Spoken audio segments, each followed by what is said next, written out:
आज जो suo motu petition में बड़ी विस्तृत सुनवाई हुई है, इसमें मुख्यतः आज हाईकोर्ट ने इस मुद्दे पर सुना है कि क्या प्राइवेट अस्पतालों के अधिकतम रेट निर्धारित किए जा सकते हैं कि नहीं, और अगर इस तरह के रेट निर्धारित किए जा सकते हैं तो उसका क्या पैमाना होना चाहिए। इस पर आज सरकार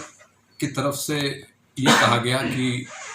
और जवाब भी पेश किया है सरकार ने। सरकार के जवाब के अनुसार इस तरह के रेट फिक्स करना ना प्रैक्टिकल है ना उनके लिए संभव है। आज मेडिकल एसोसिएशन और नर्सिंग होम एसोसिएशन की तरफ से भी ये बात कही गई बार बार कि अस्पतालों के रेट जो है वो निर्धारित नहीं किए जा सकते, अधिकतम रेट्स। तो हमने अमाइकस क्यूरी की हैसियत से आज कोर्ट को ये बताया कि सितंबर महीने में राज्य सरकार ने इंडियन मेडिकल एसोसिएशन और नर्सिंग होम एसोसिएशन के साथ डिटेल डिस्कशंस करके एक ऑर्डर पास किया था, जिसमें उन्होंने कहा था कि कोरोना पूर्व के जो रेट है फरवरी के, उनका आप 40% जो रेट है वो बढ़ा के आप ले सकते हैं। अब आज संज्ञान में आया है कि कोरोना पूर्व के जो रेट की बात सरकार ने करी है, इस तरह के कोई रेट किसी भी अस्पताल ने कोरोना पूर्व किसी भी अधिनियम में, नियम में सरकार को नहीं दिया। तो कुल मिला के आज हाईकोर्ट के सामने ये तथ्य आया कि जब राज्य सरकार के पास आधार ही नहीं था, जो बेस रेट कहते हैं एक अस्पताल के कोरोना पूर्व के, जब बेस रेट थे ही नहीं तो 40% किसका किया जाए ये आज तक किसी को नहीं मालूम। और इस चीज का फायदा उठाते हुए प्राइवेट अस्पतालों ने सरकार के कहने पे अपने जो रेट्स गवर्नमेंट की वेबसाइट पे अपलोड करे हैं, वो रेट्स वो हैं जो प्राइवेट अस्पताल आज चार्ज करना चाहता है, ना कि कोरोना पूर्व के 40%। इस पर से हाईकोर्ट ने भी आज कड़ी टिप्पणी करी है। हाईकोर्ट ने कहा है कि हाईकोर्ट का जो पूर्व का आदेश था, हाईकोर्ट के आदेश में हाईकोर्ट ने ये कहा था कि राज्य सरकार प्राइवेट अस्पतालों के रेट निर्धारित जो हैं उनको प्रदर्शित करे, और अगर निर्धारित नहीं है तो उनका निर्धारित करके फिर प्रदर्शन करे उसका। तो आज हाईकोर्ट ने कहा कि हमारा निर्देश राज्य सरकार के लिए था रेट निर्धारित अगर नहीं हुए हैं तो करने के लिए। तो सरकार ने वो रेट स्वयं निर्धारित करने की बजाय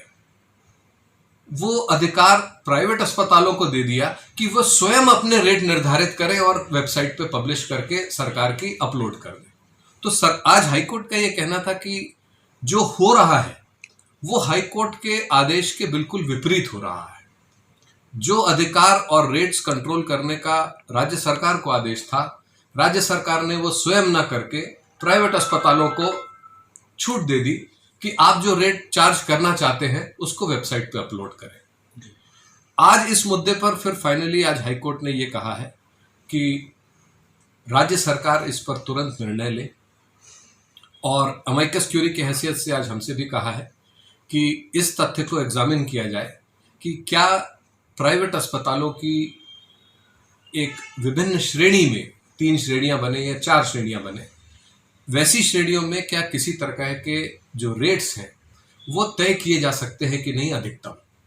तो इन सब के लिए आज हाईकोर्ट ने प्रकरण को आगामी मंडे के लिए लगाया है, जब राज्य सरकार को भी अपना पक्ष रखना है कि सरकार इस बारे में और खासकर हाईकोर्ट के आदेश के कंप्लायंस के बारे में क्या कदम उठा रही है और क्या उठाए हैं, और क्या वो रेट अभी भी निर्धारित करेगी कि नहीं करेगी। जी, कोर्ट की ओर से कई महत्वपूर्ण टिप्पणियां भी इसमें आज इस बारे में जब विस्तृत सुनवाई हुई है, हाईकोर्ट ने अनेकों बार कड़ी टिप्पणी करी है कि जो प्रेस रिपोर्ट्स में आ रहा है और जो जन सामान्य की नॉलेज में है कि प्राइवेट अस्पताल, खासकर कुछ प्राइवेट अस्पताल बहुत ज़्यादा रेट चार्ज कर रहे हैं, और एक सामान्य और मध्यम वर्गीय जो व्यक्ति है वो अपने रिश्तेदार की, अपने लोगों की जान बचाने के लिए हर कीमत पर वो पैसा देने तैयार है, चाहे वो अपनी ज़मीन बेचकर पैसा दे, चाहे वो कुछ अन्य गहने या जेवरात बेच के पैसा दे। तो इस चीज़ को आज हाईकोर्ट ने काफ़ी गंभीरता से लिया है कि सरकार ने आदेश होने के बावजूद आज तक इस बारे में प्राइवेट अस्पतालों को रेट नियंत्रण के बारे में कोई कदम नहीं उठाया। जी,